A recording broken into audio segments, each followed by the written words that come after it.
नमो भगवते वासुदेवाय। ओम नमो भगवते वासुदेवाय। ओम नमो भगवते वासुदेवाय। Shrimad Bhagavatam 7th canto, chapter 15, text 22. असंकल्पाजयत् कामं क्रोधं काम विवर्जनात् अर्थानर्थे ख्या लोभं भयं तत्त्वावमर्शनात्। असंकल्पाजयत् कामं क्रोधं काम विवर्जनात् अर्थानर्थी ख्यालोभम भयम तत्वावमर्शना। नाथ मुनि कहते काम क्रोध लोभ ये जो शत्रु अच्छा किपर जय कर कबल मुक्त हम तार उपाय कहते स्थिर निष्पत्ति करी काम को जय करवा पड़िबो। ठीक तद्रूप भाव हिंसाचरण द्वेषाचरण ईर्षाचरण त्याग करने द्वारा व्यक्ति क्रोध को जय कर पाए। By discussing the advantages of accumulating, disadvantages of accumulating wealth, give up greed. अधिक धन संचय कले की असुविधा अच्छी से विषय रे आलोचना करी जने लोभ त्याग करि पारिबो। And by discussing the truth, one should give up fear. तत्व आलोचना करी जानी भय को दूर करि पारिबो।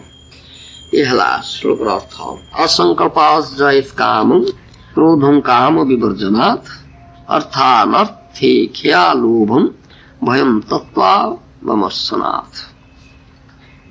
नारद मुनि महाजन सूत्रे एवं अति मूल्यवान उपदेश दौचन्ति।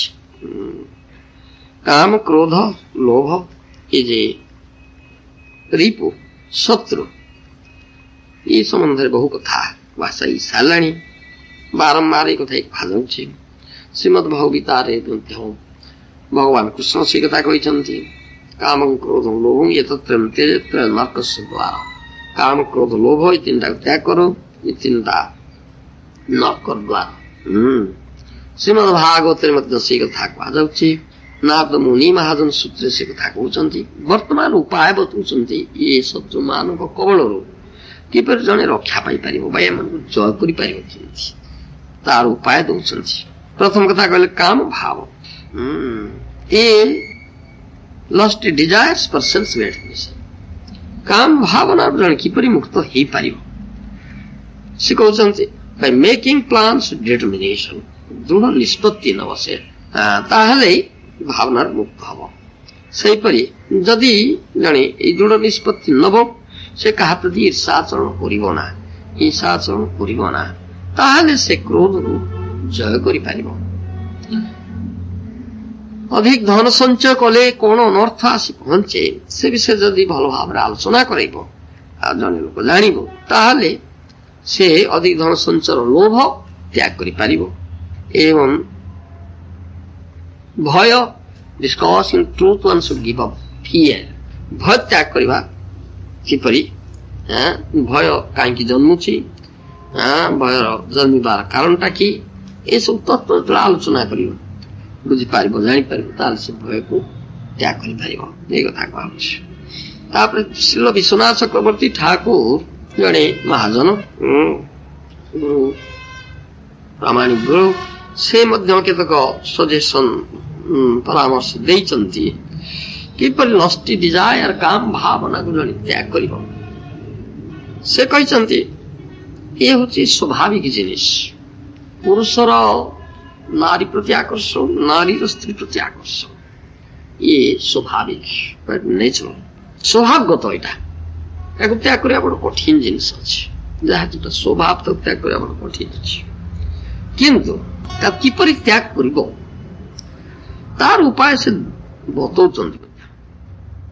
पुरुष और स्त्री दुईटी तो बराबर अच्छा सृष्टि रही बराबर कले देख ए दुई पुरुष स्त्री बराबर अछंती जते जुआड़ जीवा रास्ता यातायात करवा जहा करवा बराबर देखिए देखला कई प्रकार स्वभाव अच्छी काम भावनाटा स्वत जागृत हो जाती उपदेश आम मान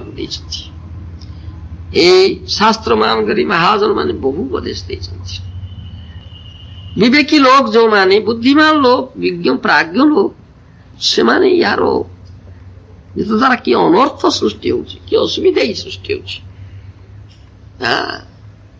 साकु भल भाव आलोचना करके देखंतु प्रतिदिन दैनंदिन व्यापार घटना देखा द्वारा केते केते अनर्थ केते केते कोटी संघटित होची याकु त्याग कर हेतु ये काम बस होइतबा हेतु कि असुविधा कि समस्या पड़ुछि ए कथा सब हो जाउछि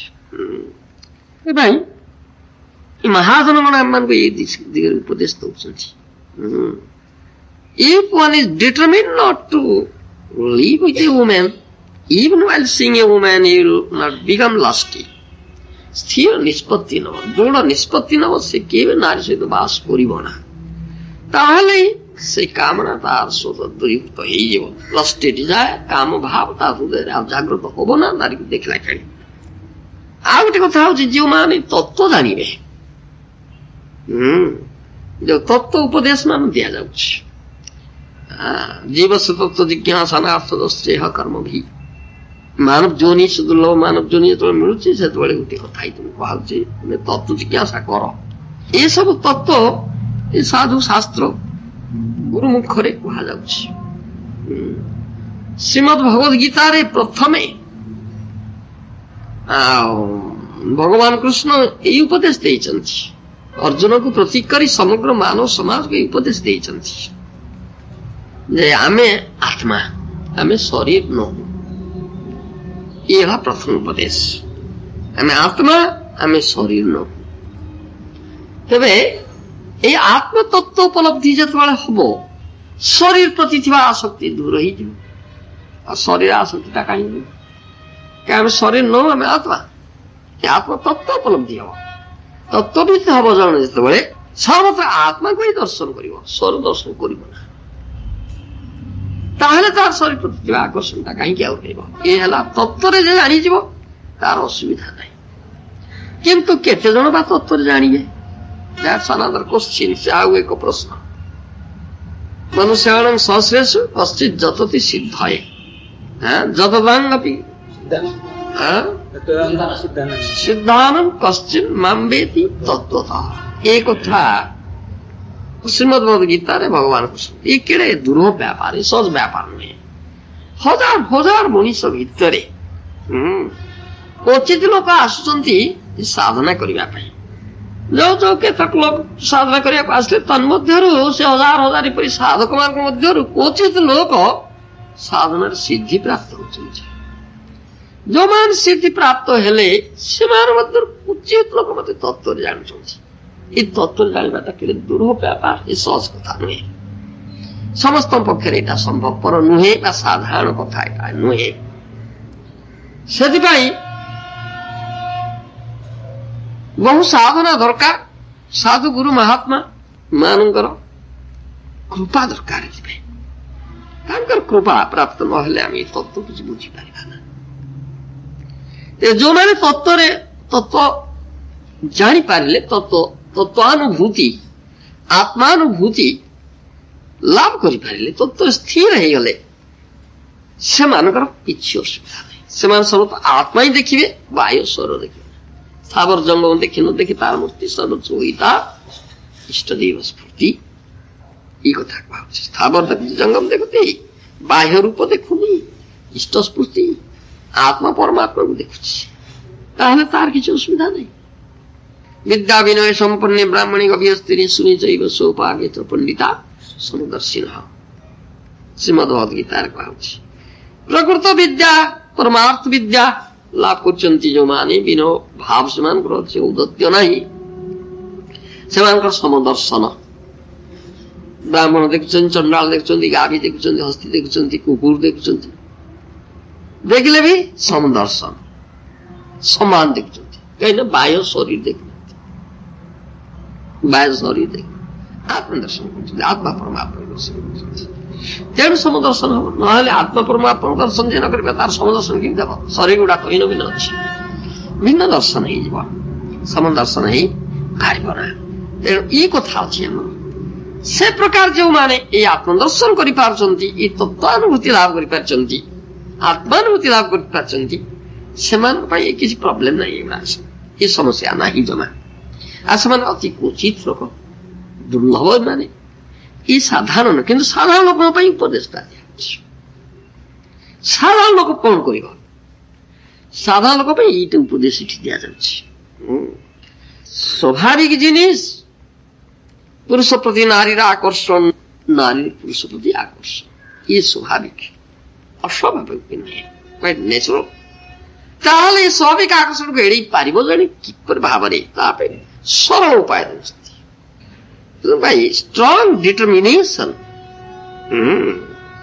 even determined not to live with a woman even while seeing a woman you will not become lusty कथा ये डिटर्मिनेशन नवा उचित ये दृढ़ निश्चयता निष्पत्ति ग्रहण करिबो ना नारी सहित केबे बास करिबि ना ये दृढ़ निष्पत्ति जतल नै जीवो ताहाले नारी देखले सुद्धा काम भाव जात होबो ना बहुपदेश अछि मात्रा सुश्रा दुहित्रा वा नाविकता स्नेह पुरुष बलवान इंद्रग्राम विद्वान अपि करसति ये किसी को थाम पाई रही मात्रा सुश्रा दुहित्रा वा एपरिकी तुमर माँ हो तुमर भौणी हो बा औरसात कन्या हो केबे हेले एकांत स्थान रे एकत्र उपवेशन करिबो ना ई भागवत रे उपदेश अछि शास्त्र साधु शास्त्र ये उपदेश देइछन्ते बलवान इंद्रग्राम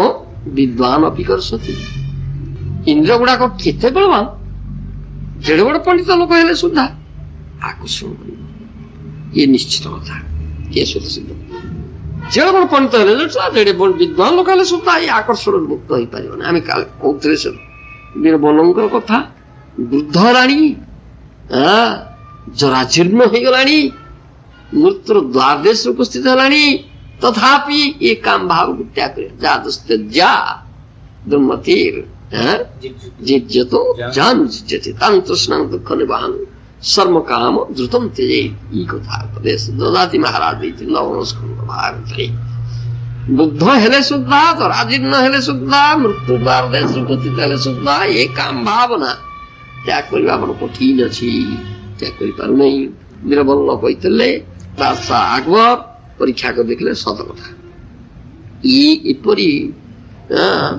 कठिन व्यापार अछि जबे ताक त्याग करबा पाई सरल उपाय ठीक दौचंती नारदमुनि भागवत रे उपाय देहाउछि विश्वनाथ चक्रवर्ती ठाकुर मध्य से कथा कहउछन् दृढ़ निश्चित निश्चय भावना दृढ़ निश्चय हबो जणे जे केवे नारी सहित बास करे मनटा को जब दृढ़ कर दो स्थिर कर दो मन ये कामना को स्थान करो दबो ना भावना को स्थान दबो ना ताहले सहज हो नारी देखले सुद्धा काम भावटा जात होबो ना आ ए जोड़े कथा रहि जाछ एक तत्व जानिबो जदि ए तत्व भी तो अछंती तत्व जानिथिबे ना शरीर न आत्मा ताहले तांकर किछ असुविधा तत्व उपलब्धि खाली जानि theoretical knowledge will not help you केवल पुस्तक तो ज्ञान आहरण करते जानी करे जे तुम्हारा ये समस्या समाधान ही जीव ना से अनर्थ निवृत्ति जीव ता हबो ना तत्व उपलब्धि हवा उचित तत्व दर्शन हवा उचित आत्मा दर्शन करिवो से ताहले शरीरटा को देखिबो ना बाह्य से आत्माटा को देखिबो तत्व अनुभूति तत्वानुभूति लाभ कले सिना हबो खाली तो कथा कहले हबो ना ये विषय बहु आलोचना होउचे सेथिपाई ई कथा उठितला हमर वुमेन गिविंग भागवत क्लास से कथा श्रील प्रभुपाद कहउछन्ति यस कैन कि you are not body you are soul ये तो हला हमर तत्वटा तुम्हें शरीर न हो तुम्हें आत्मा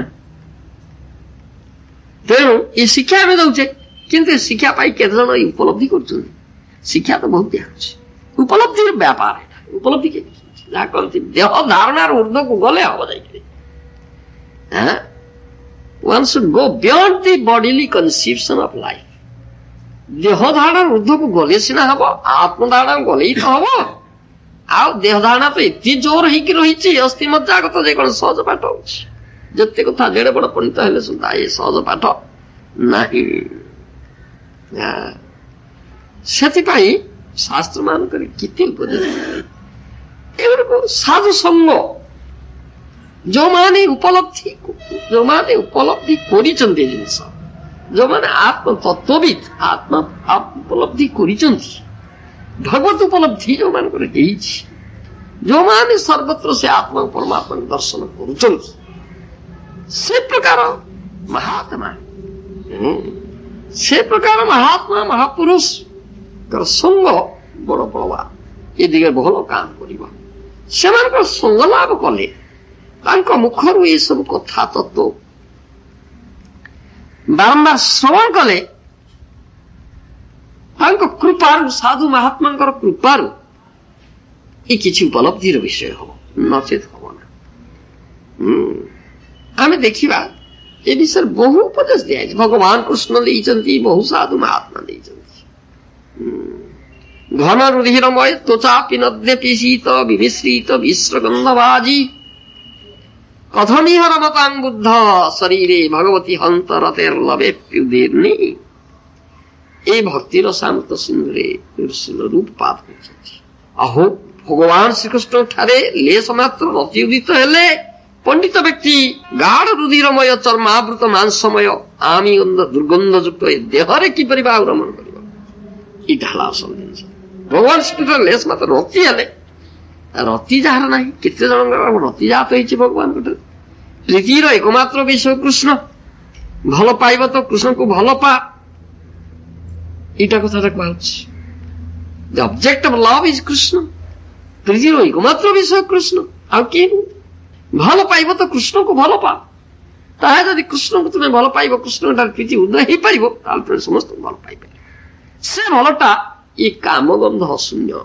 इतरे कामगंध नहीं किछि कामगंध शून्य प्योर लव जाके इंग्रेजी कहते विशुद्ध प्रेम एटा जो प्रेम गोपी मान करथिला राधारानी करथिला ई उपदेश अछि हम पे किंतु ताहा एते सहज व्यापार नुहे ता एते सहज व्यापार नुहे से क्वचित महात्मा महापुरुष एपरि लोक मिलिबा क्वचित तबे ए साधु महात्मा महापुरुष मान संग लाभ करी बारंबार एक श्रवण करिब द्वितीय कथा गुरु ग्रहण करिब जने प्रकार अनुभूति संपन्न महात्मा साधु गुरु ग्रहण कथा अछि गुरु ग्रहण कले गुरु शिष्य हे गले गुरुंकर शिष्य होबा पई पड़िबो अर्थात तांग शासन का स्वीकार करिबा पई पड़िबो तांकर शासन स्वीकार न कले ई संभवपर होबना गुरु जतले शासन करिवे गुरु कान मोड़ी के थप्पड़ लगेबे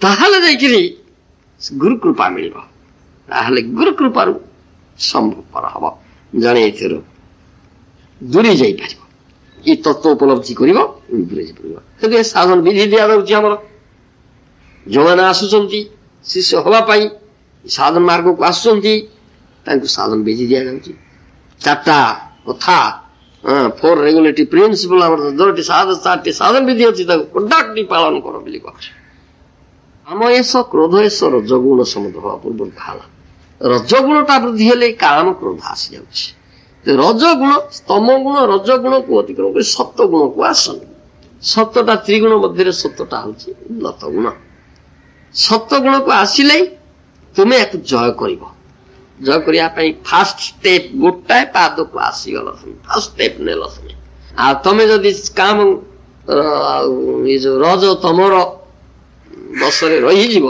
ताहले ते कदापि संभव सेति पई दिया गला जैसा खाए अन्न ओइसा है मन खाद्य कथा आसीगलानि तापरे एति पई सात्विक खाद्य जदी खाइबो ताहले सत्य भाव आसी राजसिक तामसिक खाद्य खाइबो रासिक तामसिक भावपूर्ण लोक मान जो चिंता सुन कर वृद्धि पाइब ସେଥିପାଇଁ ଇଏ ଉପଦେଶ ଗୁଡାକ ଦିଆଯାଉଛି। ଆଉ କଟକଣା ଦିଆଗଲା ଆମର ନା ମାଛ ମାଂସ ଅଣ୍ଡା ପିଆଜ ରସୁଣ ଏଗୁଡାକ ସବୁ ଖାଇବ ନା। ଏଗୁଡାକ ଉତ୍ତେଜକ, ଏ କାମ ଭାବ ଉଦ୍ଦୀପନ କରିବ। କାମ କ୍ରୋଧ ରଜ ଗୁଣ ତମ ଗୁଣ ବହୁ ବୃଦ୍ଧି କରି ପକେଇବ ଏଗୁଡାକ। ତେଣୁ ଏଇଗୁଡାକ ଖାଦ୍ୟ ନିଆଯିବ ନା। ଖାଦ୍ୟ ଦିଗରେ ସଂଯମତା ଦିଆଗଲାଣି। ଆଉ ସେତି କଥା ନୁହେଁ ଜଣେ କହିବ ଭେଜିଟେରିଆନ, ମୁଁ ଭେଜିଟେରିଆନ ହେଇଛି, ମୁଁ ଆମିଷ ଭୋଜନ କରୁନି, ନିରାମିଷ ଆସ, ଏତିକି କଲେ ବି ହବ ନା। କୃଷ୍ଣାର୍ପିତ ହବ। ଯତ ସ୍ନାସି ତତ୍ପୁରୁଷ ମନାପଣ। ଭଗବାନଙ୍କର ଯାହା ଖାଇବ ତମ ଖାଦ୍ୟଟା ମତେ ଅର୍ପିତ ହଉ, ଭଗବାନଙ୍କୁ ଅର୍ପଣ କର, ତାହେଲେ ତାହା ହେଇଗଲା ପ୍ରସାଦ କୃପା। ମ୍ୟାଟେରିଆଲ ଫୁଡ ନୁହେଁ, ଅପ୍ରାକୃତ ବସ୍ତୁ ହେଇଗଲା। ପ୍ରାକୃତ ବସ୍ତୁ ହେଇକରି ସେ ଆଉ ରହିବ ନା।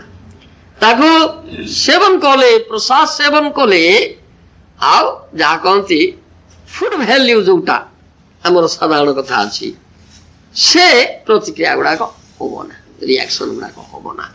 ପ୍ରସାଦ ମାନେ ଭଗବାନଙ୍କ କୃପା। ତେଣୁ ପ୍ରସାଦ ସେବନ ଉପରେ ଆମର କଥା ଦିଆଯାଇଛି। କୃଷ୍ଣ ପ୍ରସାଦ ନିଅ, ଆଉ ସେଥିରେ ମାଛ ମାଂସ ଅଣ୍ଡା ପିଆଜ ରସୁଣ ଏଗୁଡାକ ନାହିଁ। କୃଷ୍ଣ ଏଗୁଡାକ ନେବେ ନା। କେଡେ ସୁନ୍ଦର ଖାଦ୍ୟ, ସାତ୍ବିକ ଖାଦ୍ୟ ପ୍ରସ୍ତୁତ କର ଭଗବାନ ପାଇଁ, ଅର୍ପଣ କର, ଭୋଗ ଲଗା, ପ୍ରସାଦ ସେବନ କର। ଯିଏ ପ୍ରତିଦିନ ପ୍ରସାଦ ସେବନ କରୁଛି ତାର ବହୁ ପରିମାଣରେ ଏଗୁଡାକ ଶାନ୍ତ ହେଇଯାଉଛି। ପ୍ରସାଦ କାରଣ ଜैସା ଖାଏ ଅନ୍ନ ଓଇସା ହେ ମନ। ଖାଦ୍ୟ ଉପରେ ଖାଦ୍ୟର ପ୍ରତିକ୍ରିୟା ଫଳ ଅଛି, ପ୍ରଭାବ ଅଛି, ସତ କଥା। ସେଥିପାଇଁ ପୁଣି କୁହାହଉଛି ସ୍ତ୍ରୀଣାଂ ସ୍ତ୍ରୀ ସଙ୍ଗୀନାଂ ସଙ୍ଗମ ତ୍ୟକ୍ତା ଦୂରତାତ୍ମବାନ କ୍ଷେମେ ବିବିକ୍ତ ଆସୀନ ଚିନ୍ତୟନ ମାଂ ଅତନ୍ତ୍ରିତଃ। ଉଦ୍ଧବଙ୍କୁ ଏ ଉପଦେଶ ଭଗବାନ କୃଷ୍ଣଙ୍କର ଅଛି ଏକାଦଶ ସ୍କନ୍ଧ ଭାଗବତରେ। ବିବେକୀ ପୁରୁଷ ଯେ ସେ ସ୍ତ୍ରୀ ସ୍ତ୍ରୀ ସଙ୍ଗୀ ମାନଙ୍କର ସଙ୍ଗ ଦୂରରୁ ପରିତ୍ୟାଗ କରି ନିର୍ଭୟରେ ନିର୍ଜନ ସ୍ଥଳରେ ଉପବିଷ୍ଟ ହୋଇ ନିଶ୍ଚଳ ଭାବେ ମୋର ଧ୍ୟାନ କରିବେ। ସ୍ତ୍ରୀଣାଂ ନିରୀକ୍ଷଣ ସ୍ପର୍ଶ ସଂଳାପ ଖେଳନାଦିକଂ ପ୍ରାଣୀନ ମିଥୁନୀ ଭୂତାନା ଗୃହସ୍ଥ ଗ୍ରସ୍ତ୍ୟଜେତ୍।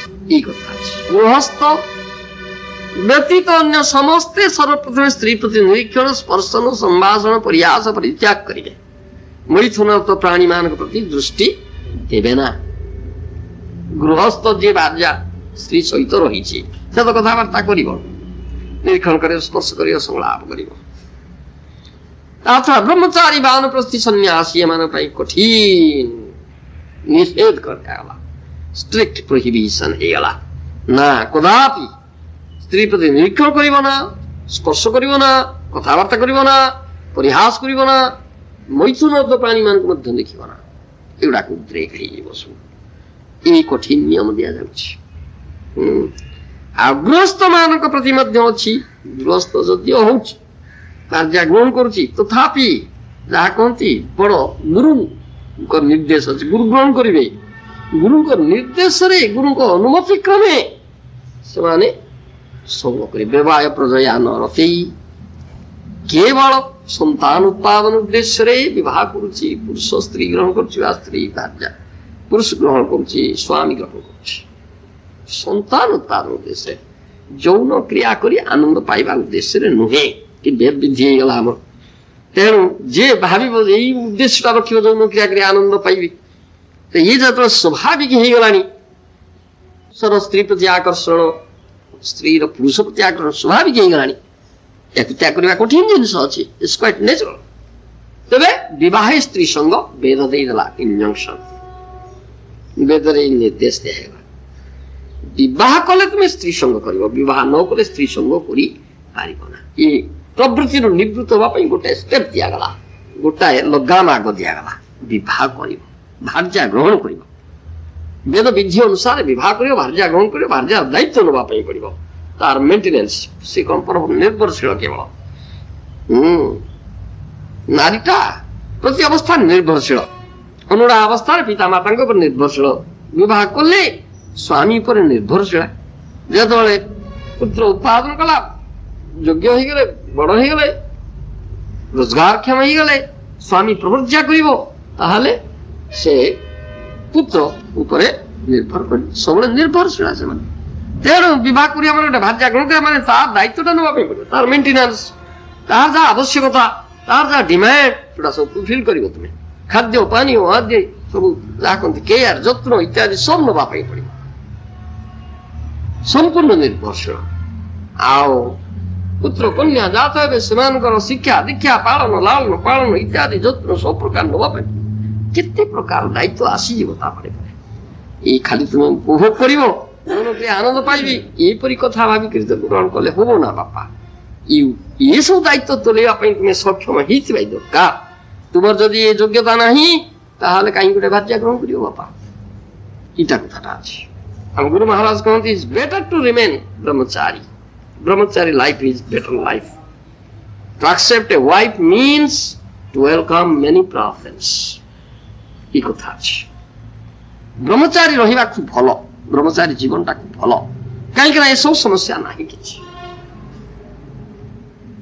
very happy life, nice life, no anxiety, no problem, किसी कथा नहीं कौन सी समस्या युड़ाक सब नारी संपर्क पिला छुआ संपर्क जिते लाभ न होला किसी घटिला जंजाल संसार संसार करी मिछे गला का लाभ न हईल किछु घटिल जंजाल लाभ कौन हो जंजाल ही घटू अधिक अधिक परिमाण जंजाल ही घटू से छाड़ब ना जंजाल वृद्धि ही चलती कमिबार किसी जिन ना वृद्धि चलती पुत्र कन्या विवाह कथा आसो शिक्षा दीक्षा कथा आसो विवाह कथा आसो रोजगार करी एस्टाब्लिश अमुक करी सीमित करी किसी कथा चली आसे सो मेनी प्रॉब्लम्स किए समस्या आसी जाए तेणु जंजाल वृद्धि ही चली ना कमुची कौन कि कमुनी से ब्रह्मचारी लाइफ इज बेटर लाइफ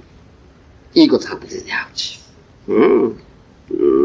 भगवान रामचंद्र आसिले से देखी दी मर्यादा पुरुषोत्तम आदर्श भार्याटे कौन कर तुम कांदा पड़ो बापा सीता कांदिले से भगवान कहीं कांदे भगवान कहीं गोटे माया मृग पछे दौड़े भार्या सीता कहीं राक्षसटा हरण कर ये लोक शिक्षा देखी दिखाई से माया मृगटा एटा असुरटा हाँ से सांगे सांगे तो से बांटा मारिक मारदे था गला दौड़े से छाड़े से डाक लक्ष्मण जी रावण आसमती कर सन्यासी बेस स्त्री अपहरण कर लोक शिक्षा शिक्षा दि लोक मैंने शिक्षा नि बापा भार्याटे ग्रहण करवा माने केते प्रॉब्लम आसीगला तुम हाँ रामचंद्र बन को गले तो सीता कहले आम जा बन को बापा कि तुम्हें कहीं बन को जीव तुम अयोध्या रुह तुम अयोध्या रो ना तुम तो बन को जा कथा उठी नहीं बन जा कथा आम उठी तुम तो उठी तुम बेस आराम राजा घर कौन असुविधा अच्छी ना कि पतिव्रता नारी सतीसा राम जो तो अयोध्या से राम तो जी अयोध्या कौट रही अयोध्या रहा ठीक अच्छे राम जो अयोध्या से राम जो बन गले अयोध्या बन को चलीगला राम चलेगा ये उपदेश अच्छे पातिव्रत्य सती नारी धर्म कथा लिवि कथा शिक्षा दिया जा जो गले तेणु आसीगला प्रॉब्लम आसीगला समस्या आसीगला हाँ कौन जी फलमूल संग्रह करेंगे तो लक्ष्मण जगिए बसिकी एकाटिया छाड़ी जी ना विपद बहुत अच्छी हाँ तेणु केते विपद आसी केते कौन आसी सब अपहरण होपर राम कांदी चलती तुम्हें गोटे भार्या जदि ग्रहण कर समस्या सम्मुखीन हो वुमेन हैज मेनी डिमांड्स गोटे नारी बहुत डिमांड अच्छी हाँ मत धरे सुना हरिणटा मोर दरकार कि सुना हरिणटा कि कौन कर ना सुना हरिणटा नवाई खेल अयोध्या को नवाई दबाई के कथा कहला धर मोर तो सब है ए शाढ़ीटा तो मोर दरकार अच्छी ये चलो जी शाढ़ी किणवा ना गंडगोल हो गला से निया लगिगला बापा कि कांड हो सहज पाठ अच्छे very difficult to satisfy women गोटे नारी को संतुष्ट करने बड़ कष्ट you can satisfy Krishna very difficult to satisfy women भगवान को संतुष्ट कर दो नारी को संतुष्ट करने बड़ कठिन व्यापार अच्छे ताई भगवान रामचंद्र इटा से ये कांड उठे ହଉଠୁ ଶୀତେ ଶୀତେ କହିକିରି କେତେ କାନ୍ଦିଲେଣି ବସିକିରି, କେତେ ସୂର୍ଯ୍ୟ ଭୟଙ୍କର ଯୁଦ୍ଧ କରିବାକୁ ପଡ଼ିଲାଣି, କେତେ ସାତ ସମୁଦ୍ର ଗିରି ଲଙ୍ଘିକିରି ଯାଇକିରି ରାବଣ ପହଞ୍ଚିକିରି ସେଠି ଯୁଦ୍ଧ କରିକିରି କେତେ ଭୟଙ୍କର ଯୁଦ୍ଧ ଆରମ୍ଭ କରି ତାକୁ ଉଦ୍ଧାର କରିବା ପ୍ରୋଟେକ୍ସନ ଭାର୍ଯ୍ୟାଟା ପ୍ରୋଟେକ୍ସନ ଦବ ତୁମେ, ତା ନହେଲେ କାହିଁ ବାହାବ, ପ୍ରୋଟେକ୍ସନ ଦେବା ପାଇଁ ଏ ସମସ୍ୟା ଅଛି, ଇଏ ପୁରୁଷ ତୁମର, ଇଏ କେତେ କଥା ଅଛି।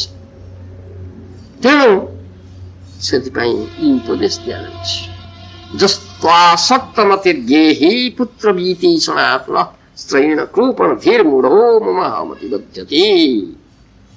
ଯେ ଗୃହସ୍ଥ ତା ପାଇଁ ସ୍ତ୍ରୈଣ କ୍ଷୁଦ୍ର ବୁଦ୍ଧି ବିବେକ ଶୂନ୍ୟ ପୁତ୍ର ବିତ୍ତାଦି ସନ୍ଧାନରେ ରତ ହୋଇ ଗୃହରେ ଆସକ୍ତ হয় ସେ ଅହମ ମମ ଜ୍ଞାନରେ ଆବଦ୍ଧ ହେଇଯାଏ।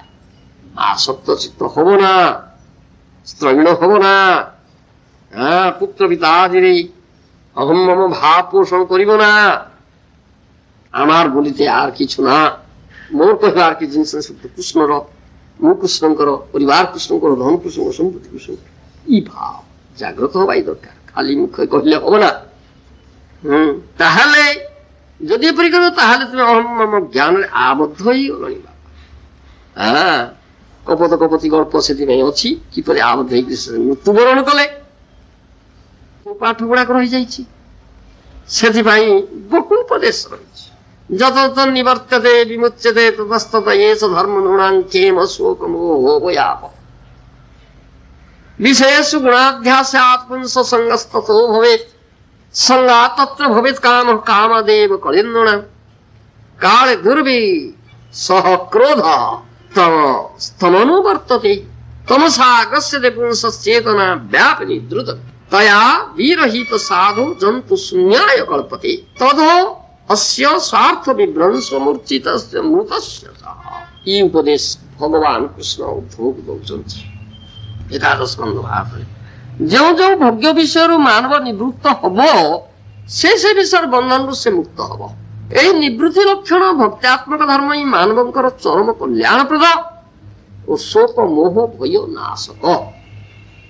ଯୋଶିତ ପ୍ରଭୃତି ବିଷୟରେ ଭୋଗବୁଦ୍ଧି ବସିତ ସେଥିରେ ଭୋକ୍ତା ପୁରୁଷ ଅଭିମାନର ଆସକ୍ତି ଜାତ হয়। ଆସକ୍ତିରୁ କାମ, କାମରୁ ମାନବଙ୍କର କଳି ବିବାଦ ଏଗୁଡାକ ଆସିଯାଏ। ତାପର କଳିରୁ ଦୁର୍ବିଷହ କ୍ରୋଧ ଜନ୍ମେ, ମୋହ ତାର ଅନୁଗମନ କରେ ଏବଂ ସେଇ ମୋହରୁ ପୁରୁଷର କର୍ତ୍ତବ୍ୟ ଏ ସ୍ମୃତି ନଷ୍ଟ ହେଇଯାଏ। କର୍ତ୍ତବ୍ୟ ସ୍ମୃତି ତାର ବିରହିତ ମାନବ ହିଁ ଅସାଧୁ ତୁଲ୍ୟ ଏବଂ ସେଇ ଯୋଗୁଁ ସେଇ ମୋହଗ୍ରସ୍ତ ମୃତ ତୁଲ୍ୟ ବ୍ୟକ୍ତି ଭଗବତ ଭଜନ ଏକ ମାତ୍ର ସ୍ୱାର୍ଥରୁ ଭ୍ରଷ୍ଟ ହେଇପାରିବ। କି ଭଜନ କରିବ? ଇଏ ପରିଣତି ଗୁଡା କଣ ହେଇଯାଉଛି? ସେଥିପାଇଁ କହୁଛି one must discuss all these things. Discussion କଥା ଏଠି ନାରଦ ମୁନି କହିଛନ୍ତି। By discussing disadvantages, discussing the truth, one should give up. ଏ ହଉଛି ତତ୍ତ୍ୱ ବିଚାର। ଯେଉଁମାନେ ତତ୍ତ୍ୱ ଉପଲବ୍ଧି କରିଛନ୍ତି ତତ୍ତ୍ୱବିତ୍ ପୁରୁଷ, ସେମାନଙ୍କର ସଙ୍ଗ କଲେ ତାଙ୍କର ମୁଖରୁ ଏସବୁ ବିଚାର ଶୁଣିବାକୁ ପଡ଼ିବ। ତୁମକୁ ଏ ତତ୍ତ୍ୱ ବିଚାର ଶ୍ରବଣ କର, ତାହେଲେ ଯାଇକରି ଠିକ ହବ, ତା ନହେଲେ କି ହବ? ସେଥିପାଇଁ ସଂଗମ କୁର୍ଜା ସଦାଂଶି ସ୍ମଦରତୃବାଙ୍କୋଚିତ ତସ୍ୟାନୁସ୍ତମସ୍ୟନ୍ଧି ଗାନ୍ଧବତ୍। ତେଣୁ ମନୁଷ୍ୟ କେବେ ହେଲେ ଶିଷ୍ଣୋଦର ତର୍ପଣ ତର ଅସତ୍ ବ୍ୟକ୍ତିର ସଙ୍ଗ କରିବ ନା। ଯେହେତୁ ସେପରି ବ୍ୟକ୍ତିର ଅନୁସରଣ କଲେ ଅନ୍ଧ ପଛେ ଅନ୍ଧଗମନ କଲା ପରି ନର୍କରେ ଅନ୍ଧ ଗୋଟେ ଅନ୍ଧକୁ ଯଦି ଅନୁସରଣ କରିବ ସେ ତ ଅନ୍ଧ, ତାର ତ ଦୃଷ୍ଟି ଶକ୍ତି ନାହିଁ। ତୁମେ ତାକୁ ଅନୁସରଣ କରିବ ସେ ତ ଖାଦ୍ୟରେ ପଡ଼ିବ, ତୁମେ ଖାଦ୍ୟରେ ପଡ଼ିବ। ସେଥିପାଇଁ ତାର ଚକ୍ଷୁ ଅଛି, ଜ୍ଞାନ ଚକ୍ଷୁ ଅଛି, ଭକ୍ତି ଚକ୍ଷୁ ଅଛି, ଦୃଷ୍ଟିମାନ ପୁରୁଷ, ତାର ଅନୁସରଣ କର। ଅର୍ଥାତ୍ ଗୁରୁ ଗ୍ରହଣ, ଗୁରୁଙ୍କର ଉପଦେଶ, ଏଇ କଥାଟି ଆମେ ବାରମ୍ବାର କରୁଛେ। ଗୁରୁ କଣ୍ଟ୍ରୋଲ କରିବେ, ନିୟନ୍ତ୍ରଣ କରିବେ, ତାଙ୍କର ନିୟନ୍ତ୍ରଣ ସ୍ୱୀକାର କରିଛ। ଶିଷ୍ୟତେ ହଂସାଦି ମନ୍ତ୍ରଂ ପ୍ରପନ୍ନ ହେଲେ ସ୍ୱୀକାର କଲେ ଆପଣଙ୍କ ଶାସନ, ଗୁରୁ କଡା ଶାସନ ଜାରି କରିବେ ନା, ହେଇପାରିବ ନା, ହେଇପାରିବ ନା। ସଂଗମ ତୁମେ କରିପାରିବ ନା, ବନ୍ଦ ସଂଗମ। ବେଶ ତାହେଲେ କି ହବ? ଯାଇକି ଗୁରୁଙ୍କର ଆଦେଶ ଅଛି, ତା ନହେଲେ ତ ସ୍ୱାଭାବିକ ଜିନିଷ ଅଛି, କ୍ୱାଇଟ୍ ନ୍ୟାଚୁରାଲ। ଏଠୁ ନେଚର ଟାଣି ମୁଣ୍ଡ ନେଇକି ପକେଇଦେବ। ଇ ଅଗୁଆ ପାଠ ଗୁଡାକ ରହିଯାଇଛି। ତେଣୁ ଗୁରୁ ଅନୁମତି ଦରକାର ଅଛି। ହଁ তুমি ବିବାହ କରିଛ, ଗୁରୁ ଅନୁମତି ଦେବେ, ବିବାହ କରିବ। ବିବାହ କଲ, ହଁ କହିକି ନା ସନ୍ତାନ ପ୍ରସବ କରିବ। ସନ୍ତାନ ପ୍ରସବ କରିବା ପୂର୍ବରୁ ସ୍ତ୍ରୀ ପୁରୁଷ ସଂଯୋଗ ହେଇକି ସନ୍ତାନ ଗର୍ଭାଧାନ ସଂସ୍କାର କ୍ରିୟା ଅଛି, ସେଥିପାଇଁ ଅନୁମତି ମିଳିବା ଦରକାର। ଗୁରୁ ଅନୁମତି ଦେଲେ ତାହେଲେ ଗର୍ଭାଧାନ ସଂସ୍କାର କରିବ, ଗର୍ଭ ସଞ୍ଚାର। ତାପରେ ଦୁଇଟା ସନ୍ତାନ କି 5ଟା କି 10ଟା ସନ୍ତାନ, ସେଇଟା ପାଠ ପୁଣି ଆସିବ। ଗୁରୁଙ୍କର ଅନୁମତି ମିଳିଲା ନା ଏଠି ଯଥେଷ୍ଟ, ଆଉ ଦରକାର ନାହିଁ, ଆଉ ସଂଯୋଗ ନାହିଁ, ଆଉ ସନ୍ତାନ ଉତ୍ପତ୍ତି ବନ୍ଦ କର ତୁମେ। ଏ ଗୁରୁଙ୍କର ଗୋଟା ନିର୍ଦ୍ଦେଶ ଅଛି। ତା ନହେଲେ ଏଇ ଯୋଉ ଦୁର୍ବଳ ଚିତ୍ତ ବ୍ୟକ୍ତି, ଯିଏକି ମନ ଦୁର୍ବଳ, ମନ ଦୁଷ୍ଟ ମନ, ଇନ୍ଦ୍ରିୟର ବୋଝ ହୋଇ ଭର୍ତ୍ତି ହେଇଯାଇଛି, ସେ କଣ ଏଗୁଡାକ ନିଜେ କରିପାରିବ? କରିପାରିବ ନା। ଯେତେ ଦୃଢ ନିଷ୍ପତ୍ତି ନେଲେ ସୁଦ୍ଧା ସେ ଭାଙ୍ଗି ଯିବ, ନିଷ୍ପତ୍ତି ଭାଙ୍ଗିଯିବ। ସେ ରକ୍ଷା କରିବା ବଡ କଷ୍ଟକର ବ୍ୟାପାର ହେଇଯିବ। ସେଥିପାଇଁ ଏଇ କଥା ଅଛି, ହରିଗୁରୁ ଚରଣାଶ୍ରୟ ଅସ୍ତ୍ର। ହରିଗୁରୁ ଚରଣ ଉପାସନା ଅସ୍ତ୍ର। এই অস্ত্র সাহায্যে তুমি করো, তা নহলে এই পাইব না।